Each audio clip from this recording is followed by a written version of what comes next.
Kapal penyeberangan Ketapang Gilimanuk, KMP Trisna Dwitya kandas akibat cuaca buruk, sekitar pukul 20.45 waktu Indonesia Barat. Seluruh penumpang dan sopir kendaraan berhasil dievakuasi. Kepala Seksi Keselamatan Berlayar Penjagaan dan Patroli KSOP Tanjungwangi, Widodo, menyatakan kapal naas tersebut berangkat dari Pelabuhan Ketapang menuju Pelabuhan Gilimanuk sekitar pukul 16.45 waktu Indonesia Barat atau pukul 17.45 waktu Indonesia Tengah. Kapal tersebut membawa penumpang sebanyak 22 orang, kata Widodo. Dia menjelaskan kapal tersebut kandas setelah diterjang angin kencang dan arus laut yang kuat. Peristiwa kandasnya KMP Trisna Dwitya ini terjadi nyaris bersamaan dengan penutupan pelayaran Ketapang Gilimanuk akibat cuaca buruk. Posisi kandas berada di dekat lampu merah di utara Pelabuhan Gilimanuk, Bali. Sesaat setelah kejadian, pihak terkait langsung melakukan evakuasi terhadap penumpang kapal tersebut, jelasnya. Informasinya beberapa saat setelah kejadian, seluruh penumpang baik itu penumpang pejalan kaki maupun dalam kendaraan langsung dievakuasi dengan ke Pelabuhan Gilimanuk. Mereka sementara ditampung di salah satu gedung yang ada di pelabuhan untuk diperiksa kondisi kesehatannya. Sedangkan di dalam kapal yang kandas hanya ada kendaraan dan anak buah kapal saja.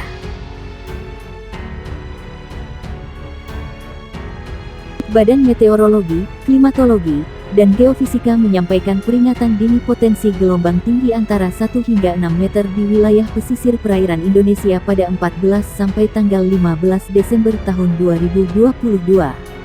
Menurut Kepala Pusat Meteorologi Maritim BMKG Eko Prasetyo, kemunculan gelombang tinggi dipicu oleh pola angin. Dia menyebut angin dominan bergerak dari timur laut ke timur dengan kecepatan 8-30 knot di wilayah Indonesia bagian utara, serta dominan bergerak dari tenggara ke barat daya dengan kecepatan 4-25 knot di wilayah Indonesia bagian selatan. Kecepatan angin tertinggi terpantau di Selat Malaka, perairan utara Sabang, perairan barat Aceh, dan Laut Natuna Utara, ujar Eko dalam siaran pers di Jakarta. Pola angin yang demikian meningkatkan peluang munculnya gelombang tinggi di sejumlah wilayah perairan Indonesia.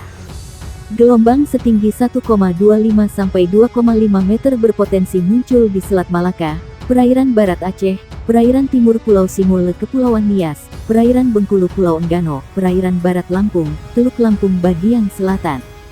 Kemudian, di Selat Sunda bagian barat selatan, perairan selatan Pulau Jawa Pulau Sumba, Selat Bali, Lombok, Alas bagian selatan, Selat Sape bagian selatan, dan Selat Sumba bagian barat. Berikutnya di perairan selatan Pulau Sawu, Laut Sawu bagian selatan, Samudra Hindia Selatan Banten Nusa Tenggara Timur, perairan Kepulauan Sangihe Kepulauan Talaut, perairan Bitung Kepulauan Sitaro. Selanjutnya, di Laut Maluku bagian utara, perairan utara dan timur Kepulauan Halmahera, Laut Halmahera, perairan utara Papua Barat Papua, perairan Pulau Biak, dan Samudra Pasifik Utara Halmahera Papua.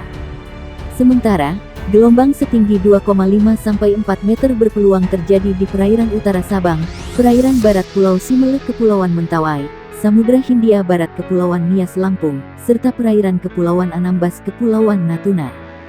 BMKG merilis di wilayah Laut Natuna Utara berpeluang menghadapi gelombang setinggi 4 sampai 6 meter. Potensi gelombang tinggi di beberapa wilayah tersebut dapat berisiko terhadap keselamatan pelayaran, kata Eko Prasetyo. Dia mengimbau pengguna perahu nelayan mewaspadai angin dengan kecepatan lebih dari 15 knot dan gelombang dengan tinggi di atas 1,25 meter. Untuk operator kapal tongkang diminta mewaspadai angin dengan kecepatan 16 knot lebih dan gelombang setinggi 1,5 meter lebih. Lalu, operator kapal feri diminta mewaspadai angin dengan kecepatan lebih dari 21 knot dan tinggi gelombang di atas 2,5 meter. BMKG meminta operator kapal ukuran besar, seperti kapal kargo atau kapal pesiar diminta mewaspadai angin dengan kecepatan 27 knot lebih dan gelombang setinggi 4 meter lebih. Badan Meteorologi, Klimatologi, dan Geofisika mengimbau masyarakat waspada gelombang tinggi hingga 6 meter di beberapa perairan Indonesia. Khususnya, warga yang tinggal di pesisir.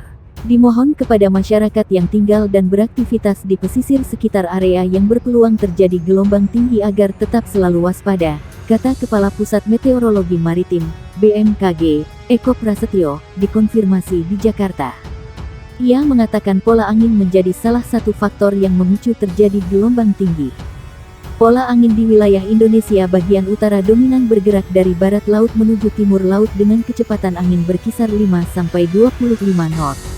Sedangkan, di wilayah Indonesia bagian selatan dominan bergerak dari timur laut ke tenggara dengan kecepatan angin berkisar 5-20 knot. Kecepatan angin tertinggi terpantau di Laut Natuna Utara, perairan Kepulauan Anambas Kepulauan Natuna dan perairan barat Kepulauan Mentawai. Kondisi itu, lanjut dia, menyebabkan terjadinya peluang peningkatan gelombang setinggi 1,25-2,5 meter di perairan utara Sabang, perairan barat Aceh, dan perairan barat dan timur Pulau Simele. Kemudian, perairan Bengkulu, perairan barat Lampung, Selat Sunda bagian barat dan selatan, Selat Sunda bagian selatan, dan perairan selatan Banten P. Sumba.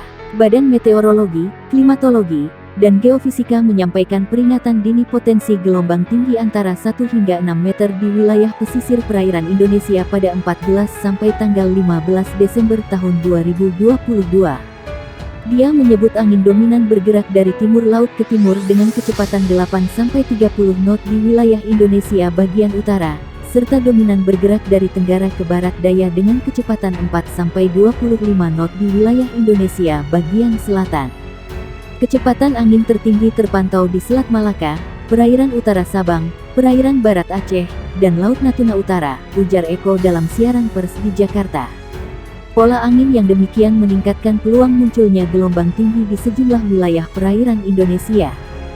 Gelombang setinggi 1,25-2,5 meter berpotensi muncul di Selat Malaka, perairan barat Aceh, perairan timur Pulau Simele Kepulauan Nias, perairan Bengkulu Pulau Enggano, perairan barat Lampung, Teluk Lampung bagian selatan. Kemudian, di Selat Sunda bagian barat selatan, perairan selatan Pulau Jawa Pulau Sumba, Selat Bali, Lombok, Alas bagian selatan, Selat Sape bagian selatan, dan Selat Sumba bagian barat. Berikutnya di perairan selatan Pulau Sawu, Laut Sawu bagian selatan, Samudra Hindia Selatan Banten Nusa Tenggara Timur, perairan Kepulauan Sangihe Kepulauan Talaut, perairan Bitung Kepulauan Sitaro.